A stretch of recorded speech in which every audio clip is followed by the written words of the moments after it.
여러분, 저와 여러분은 정말 복받은 시대에 태어난 사람입니다.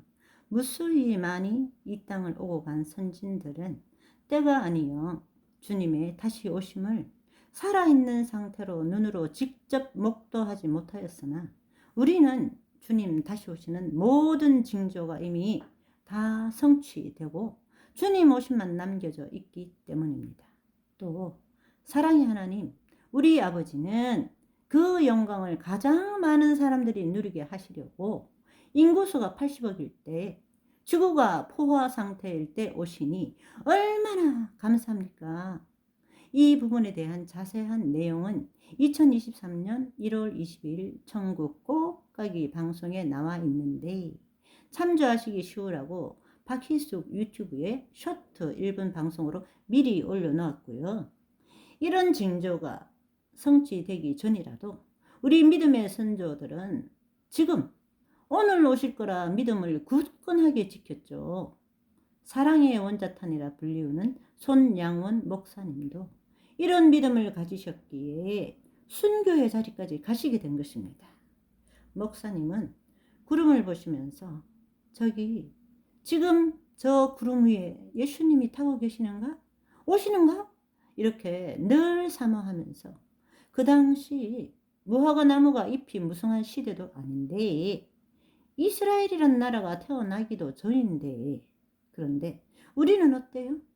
이스라엘이 갑자기 태어났죠? 1948년에. 사실은 이후로 태어난 사람만 공중으로 오시는 예수님을 살아서 영접할 수 있는데요. 물론 85세 이상 휴거를 삼아하는 장수하신 몇 분 외에는. 그래서 손양원 목사님이 다시 오실 예수님을 고대하며 주님 고대가를 부르셨죠. 낮에나 밤에나 눈물 머금고 내 주님 오시기만 고대합니다. 가실 때 다시 오마 하신 예수님, 오 주여 언제나 오시렵니까?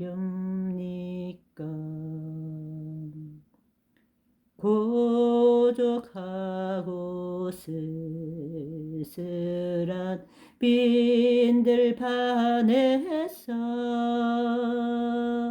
희미한 등불만 밝히어 놓고 오실 줄만 고대하고 기다리오니, 오 주여 언제나 오시렵니까? 신부되는 교회가 흰 옷을 입고 기름 준비 다 해놓고 기다리오니,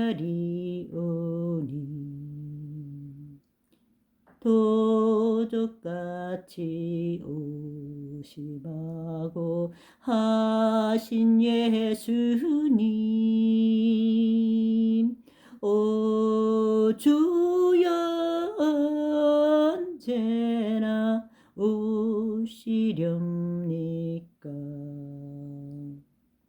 천년을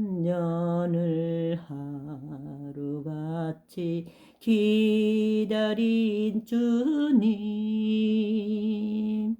내 영혼 당하는 것 볼 수 없어서 이 시간도 기다리고 계신 내 주님,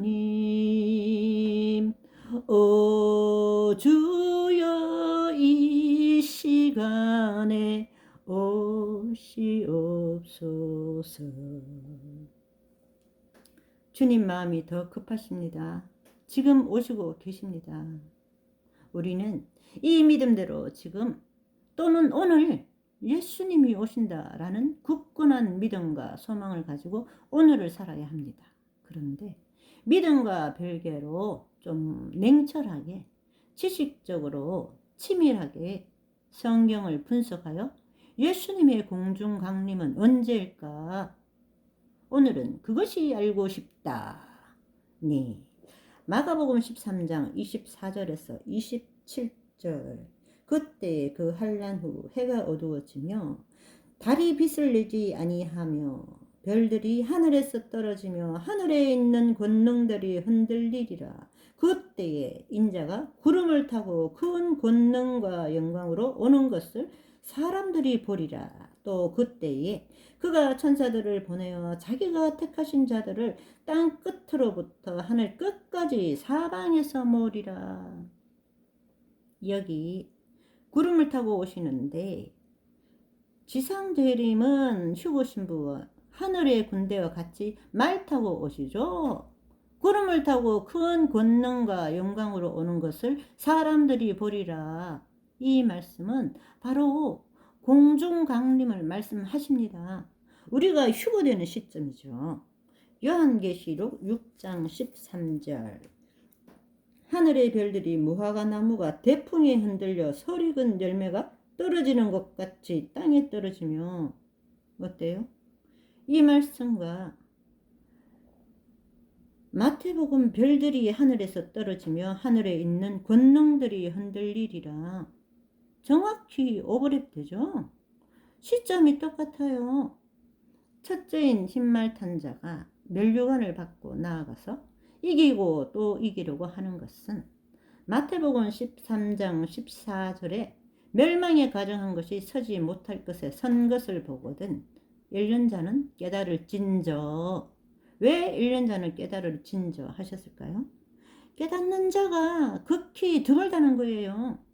2020년에 흰말 탄 자가 이기고 또 이기려고 하나님의 성전된 우리 몸속으로 가정한 것을 집어넣으려고 했습니다. 감히 서지 못할 것에 세우려고 노력했습니다. 그리고 이것이 인류를 구원한다고 사람들을 미혹했습니다. 그리스도가 구원이 여기 있다 저기 있다 했죠. 온 세계 인류가 여기에 미혹당하여 70% 이상이 성전된 몸에 가정한 것이 들어갔습니다. 누가복음에 누가는 의사였습니다. 그래서 정확히 전염병이라고 묘사를 했습니다. 다음, 둘째인 전쟁, 셋째인 기근, 넷째인 땅 4분의 1의 사람이 첫째, 둘째, 셋째인으로 인하여 사명을 합니다. 이런 가운데도 하나님의 인침받은 감람유, 성령의 기름 부음 받은 사람, 포도주, 예수님의 보혈 가운데 있는 사람은 보호를 받죠. 물론 이런 분들도 수완을 다하면 돌아가시기도 합니다. 각자 주신 면류관이 다르고 사명이 다르고 위치가 다르기 때문에 그날에 하나님의 뜻을 온전히 알 수가 있을 것입니다. 다섯째인 때에는 대대적인 순교가 있을 듯한데요. 그 수가 차기까지 예수님의 재림 타임라인은 요한계시록에 정확히 나와 있고 마지막 환란은 모두 7년이라고 보는 견해가 우세합니다. 또 대환란의 정점은 마지막 1년 나팔장과 대접장에 집중적으로 쏟아지는데 이 환란을 대환란 또는 야곱의 환난이라고 하죠. 천사가 사방의 바람을 붙잡고 있다가 넣는 시점이 나팔재앙부터죠. 그러면 첫째인에서 넷째인까지의 재앙은 나팔재앙, 대접재앙으로 들어서기 위한 군불대기입니다. 이 환난은 성도가 견디고 참고 이겨야 합니다. 일곱째 인을 떼실 때 하늘이 반 시간쯤 고요하더니 이건 뭡니까? 왜 고요해요? 일곱째 인 안에 나팔 재앙이 들어있죠. 일촉즉발의 상황에서 폭풍전에 고요죠. 무슨 큰 이벤트가 있는 것입니다. 무덤이 열리고 죽은 자들이 빛의 갑옷을 입고 부활하고 살아있는 우리도 몸의 변형, 빛의 갑옷을 입는 영화로운 몸으로 변합니다. 그리고 모든 사람이 인자가 구름을 타고 오는 것을 보게 됩니다. 그리고 각 교인들은 자기의 이름을 부르시는 예수님의 음성과 천사들의 나팔 소리를 들을 때 땅 끝에서 하늘 끝까지 사방에서 예수님이 타고 오시는 구름 속으로 이끌려 올라갑니다. 그러면 구름 속 새 예루살렘 성에서 잔치를 할까요? 아닙니다. 우리 예수님께서 2000년 전 부활하실 때 모습을 상상하시면 되세요. 부활하시고 여인이 몸을 만지려고 했을 때 예수님께서는 나를 붙들지 말라. 내가 아직 아버지께로 올라가지 아니하였노라 말씀하셨습니다. 그리고 다시 이 땅에 오셔서 그 영화로운 몸을 입으신 채로 40일간 일을 하셨습니다. 우리가 더 좋은 부활을 입게 되면 이와 같을 것입니다. 처음은 일단 예수님을 만나 영접하고 하나님 보호자 앞에서 새 노래를 부르고, 그리고 시공간 제한이 없는 몸이기 때문에 여기저기 나타나서 많은 일을 할 것입니다. 악인들이 해치려고 다가오면 하늘로 순간 이동. 그래서 계시록 12장 12절에 하늘과 그 가운데는 공중이죠. 거하는 자들은 즐거워하라. 그 다음에 남은 자들의 한때와 두때 반때가 나오는데 그것을 3년 반이라는 신념의 틀을 깨세요. 며칠인지 몇 주일인지 몇 달일지는 하나님의 계산법은 우리가 모르니까. 13장 6절에 보면 짐승이 입을 벌려 하나님을 향하여 비방하되 그의 이름과 그의 장막 곧 하늘에 사는 자들을 비방하더라. 하늘에 가만히 얌전히 있는데 왜 비방할까요? 많은 사람에게 나타나 하나님을 증거하고 사람들을 구원에 이르게 하느라 땅에서 일하다가 하늘로 갔다가 왔다 갔다 하니까 약이 바짝 오른 짐승이 욕하고 비방하는 것입니다. 내 생각하고 똑같지 않다 하여 저를 비방하지는 마세요. 모든 것들이 그대로 이루어진다고 생각하면 안 되고, 사람은 누구나 부족하기 때문에 말씀을 잘못 해석할 수 있어요.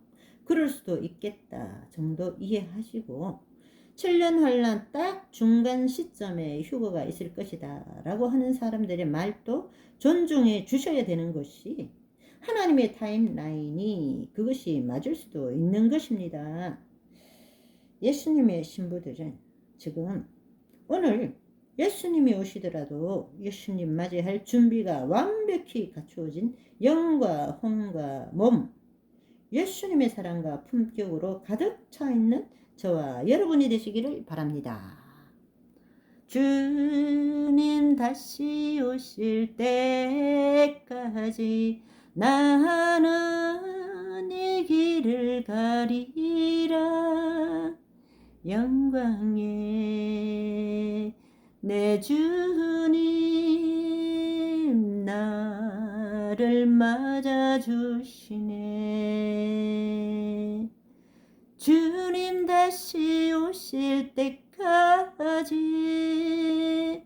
나는 일어나 달려가리라.